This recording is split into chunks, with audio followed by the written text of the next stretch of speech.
Programang ito ay rated SPG. Striktong patnubay at gabay ng magulang ang kailangan. Maaaring may masiselang tema, lengguwahe, karahasan, sexual, horror o droga na hindi angkop sa mga bata.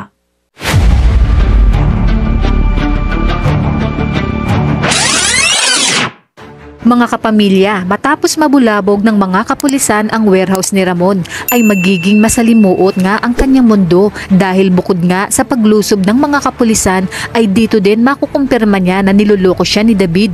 Maging ang ibabayad sana ng mga Red Phoenix sa pagkakautang nito sa kanya ay nabulilyaso din, kaya naman talagang nagliliyab sa galit si Ramon. At isa nga si Rigor sa lumusob sa kanyang warehouse. Matatandaan nga natin na mortal na kaaway ni Ramon si Rigor. Habang si Edwin naman ay halos gusto nang patayin ni Ramon dahil si Edwin nga ang dahilan kung bakit nasa kote ng mga pulis ang kanyang warehouse.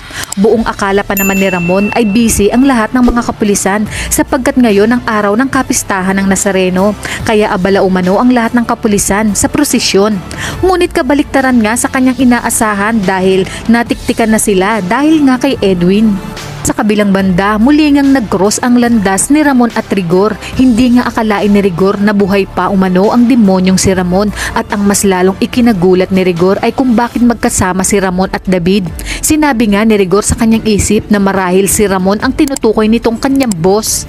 Samantala, hindi naman aakalain ni David na malalagay sa alanganin ang buhay ng kanyang tatay Rigor. Ngunit hindi nga nito alam ang kanyang gagawin dahil kapag tinulungan niya si Rigor ay paniguradong malalaman na ni Ramon na hindi siya ang tunay na anak nito at siguradong papatayin siya nito.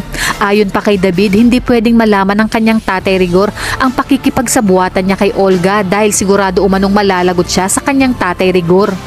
Habang si Ramon at Rigor naman ay parang halos na ulit lang ang kanilang mga nakaraan dahil ang bawat isa sa kanila ay gustong makaganti sa bangungot na patuloy na bumabalik sa kanilang isip dahil hanggang ngayon nga ay iniisip ni Rigor na iniputan siya sa ulo ni Marites sa ginawa ni Ramon kay Tess. Kaya nga humantong siya sa pakikiapid kay Lena nang sa gayon ay pansamantalang malimutan nito ang sakit ng nakaraan. Ngunit ang mas matinding nagdusa nga sa kasalanan ni Ramon kay Tess ay walang iba kundi si Tanggol dahil kay Tanggol lahat ibinuhos ni Rigor ang kanyang galit at sama ng loob. Kaya naman halos maging kalbaryo ang buhay ni Tanggol sa kamay ni Rigor simula nang siya ay bata pa. Mantalang si Tess naman ay halos sisihin ang sarili dahil nagkulang umano siya sa pagmamahal kay Tanggol, kaya naligaw ito ng landas. Mabuti na lamang at andyan si Tinding dahil si Tinding ang nagpuno sa lahat ng pagkukulang ni Tess kay Tanggol, at si Tinding din ang humihila kay Marites pataas upang hindi tuluyang malugmok si Tess sa bangungot ng nakaraan, lalo na kapag sumasapit ang kapistahan ng Quiapo. Habang ang grupo naman ng Red Phoenix ay walang kaalam-alam na tinatambangan na sila nila Tanggol bilang pangalawang misyon nito. Ayon nga kay Angkong na kapag nakuha na muli nila ang loob ni Ramon ay hindi na mahirap sa kanila na kalabanin si Salazar. Ngunit nagkakamali nga sila dahil huli na at planado na nila Espinas at Tanggol ang tapusin ang Red Phoenix dahil malaking halaga ang ibabayad ni Salazar basta ubusin lang ang grupo ng Red Phoenix. Maya-maya pa habang si Mokang naman ay kasama ang kanyang mga kaibigan upang ipagdiwang ang kapistahan ng Quiapo.